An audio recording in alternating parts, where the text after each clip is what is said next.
Chapter 9.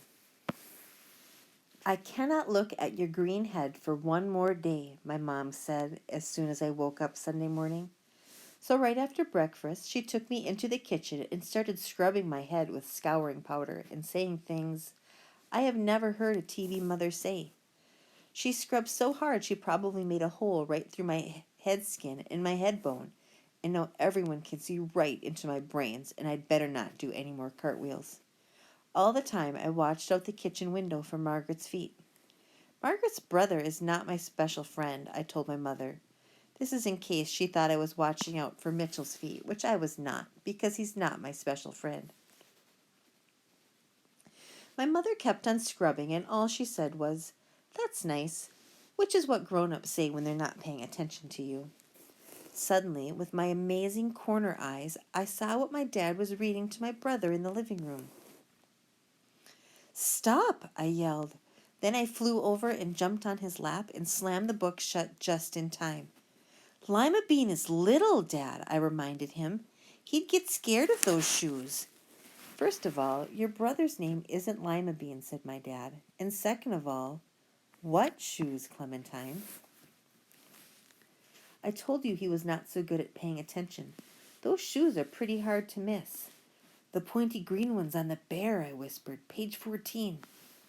Which I know because, okay, fine, I look at that page a lot. Some days I like to scare myself. Today was not one of those days, though. "It's just a picture sport," Dad said. "It's not real. Do you want to try looking at it with me right here?" "No," I yelled, and then I was mad because now those pointy shoes were stuck in my head, going to worry me all day.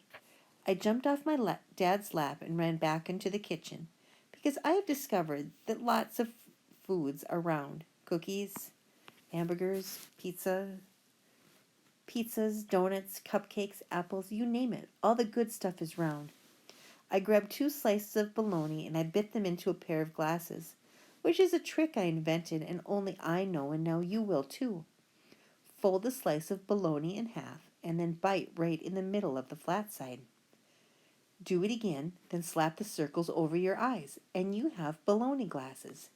Here is a picture of that. And then because I am so good of a sister, and okay fine because I was still hungry, I made a pair for my brother too. "Here, Peapod," I said, climbing back onto my dad's lap and slapping my brother's pair onto his eyes. "Put on your glasses." My brother started laughing so hard he spit up his breakfast waffles, and my parents said, "Clementine, please," at exactly the same time, which I think they practice at night when I am asleep, but they were laughing too. And suddenly it was a pretty good day in spite of the holes scrubbed into my head.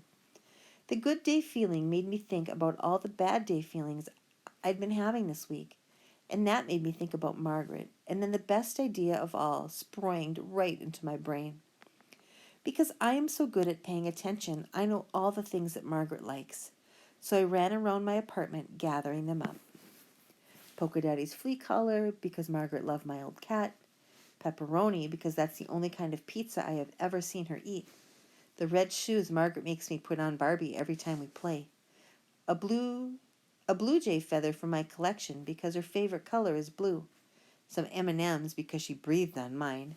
My charm bracelet because she always makes "I wish" eyes at it.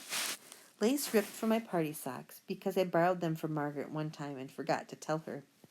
Pink sparkle nail polish because she tried to borrow it from me but I caught her. A dead bumblebee. I don't know why.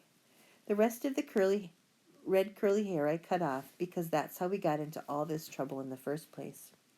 Then I got my mother's favorite hat, a big bottle of glue, and my dad's aftershave, which Margaret and I love to squirt all over us because it has such a heavenly aroma.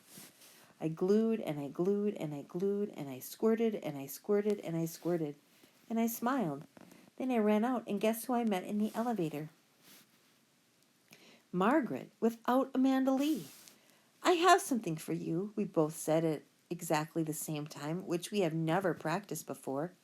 Then I handed her the Margaret hat, and she handed me a bag. Inside was a brand new, not sat on, sparkle, glitter paint set. "I got it at the mall," Margaret said. Then, without even a grown-up telling her to, she told me she was sorry she was mean to me at my birthday. I'm sorry about your hair, I said. Okay, fine, we both said. And it was, for about 1 minute. I have to go, Margaret said. I'll see you tonight. Yep, see you tonight, I said. Then I said, what's tonight? The party. Your parents invited us. Oh, right, I said. I knew that.